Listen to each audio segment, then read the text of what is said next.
H+2 pergerakan keluar Ambon melalui Bandara Patimura masih landai. Pergerakan arus balik penumpang pasca Lebaran 2025 di Bandara Patimura Ambon masih terpantau landai pada H+2 Idul Fitri.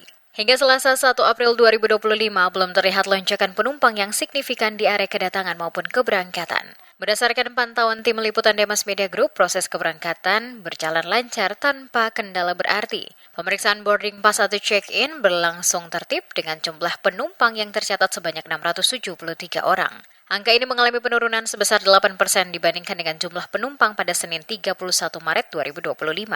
Sejumlah maskapai yang beroperasi di Bandara Patimura seperti Garuda Indonesia, Lion Air, dan Batik Air terus memastikan kelancaran pelayanan bagi penumpang. Pihak bandara juga telah menyiagakan petugas tambahan sebagai langkah antisipasi menghadapi kemungkinan lonjakan arus balik dalam beberapa hari ke depan. Puncak arus balik diperkirakan terjadi pada akhir pekan ini seiring dengan berakhirnya cuti bersama dan kembalinya pemudik ke kota asal. Meski saat ini arus balik masih relatif landai, pihak bandara tetap menghimbau para penumpang untuk datang lebih awal guna menghindari kendala tak terduga.